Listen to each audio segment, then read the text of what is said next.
Hey! Long time no see! It's me, DoodleDuck97 here, coming at you with the first YouTube video of my channel. So, I've seen this idea a lot online. It's adding ball joints to the elbows of the Jakks specific 4-inch Sonic figure. So let's get started.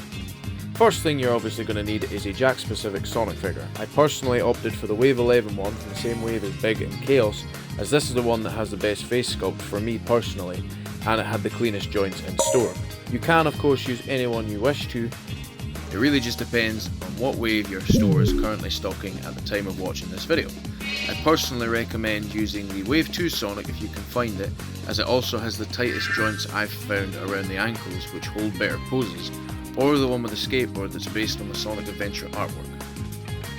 As you can see, I was just testing out that the joints can hold poses because you can't really tell that from outside of the box. You can of course tighten the joints up with super glue later on, but it's better to get a Sonic that can hold poses straight out of the box.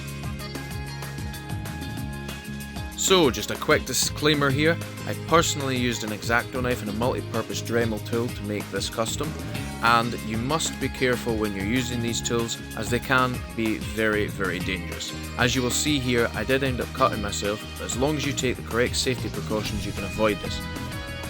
So, as you can see here, I've taken off the wrist joint as I have a broken Nendroid joint which will work perfectly for allowing the Sonic figure to have the wagging finger from the Nendroid, the thumbs up and the open hands. This way it'll allow for much more expression which will go hand in hand with the elbow joints. I'm also using sandpaper to sand down the joint so that it's got a better surface edge for when applying super glue. So this way that you get a stronger surface edge that will hold later down the line. I personally opted for holding these two pieces together for about 5 minutes or so in between hair drying sessions, because a hairdryer is your best friend here. It will make the joints so much stronger and it will make it dry a lot faster so that you can continue on with the custom at your own leisure.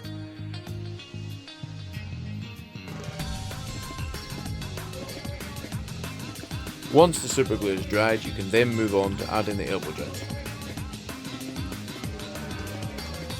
I personally cut the elbow just where the arm bends, that way you've got enough plastic on both sides of the arms so that you'll hopefully avoid hitting the shoulder joints and you'll have enough leverage for when you're dremeling the holes for the elbow joints. So firstly I would use the drill to get a guiding hole for where you're going to place the elbow joints. I would personally make them tight but also loose enough that you can actually move the elbow joint, because you don't want to have them too loose as they won't hold up over time and they won't be able to hold the best amount of poses because of this. So as you can see here, I've made a hole big enough for the elbow joint to fit down, but you're also going to need to make it so that it can fit again securely but loose enough so that you can still move the elbow joint. You have to be very careful with these joints of course too, because I've found personally from the broken one that I showed you earlier, the joints that are used to connect the hands to the arms on the Nendroid are very fragile, and you have to be very careful when working with them because they can break and they're then unusable for the future. So once you're happy with that, you then have to move on and do it to the other side of the arm. Again, make it secure but also loose enough that it can hold some poses.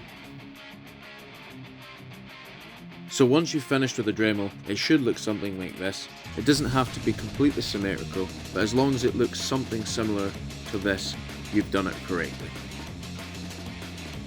And as stated before here with the left arm, these are the original joints that the hands for the Nendroid connected into, so they slot in perfectly, which allow for so many more variety of poses that your Sonic figure can achieve.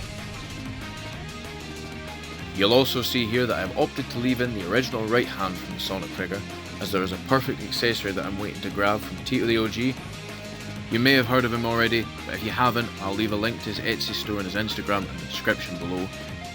I myself, as a die-hard fan of Sonic and the Black Knight, cannot wait to grab the Caliburn and Gauntlet set from him, but he also does Sonic Adventure 2's soap shoes and the Sonic Adventure 1 Lightspeed shoes and hands accessories. As you can see here, this will be very nostalgic for you Jazzwares fans and any fans of the collector's Sonic figure, because this will allow you so many more poses from your Jakks specific 4-inch Sonic. You're now going to see a few pictures that I've taken with these new joints, and with that said, thank you so much for watching, leave me any feedback below, and I hope you look forward to what I have coming in the future. Take care all, have a great day, peace out.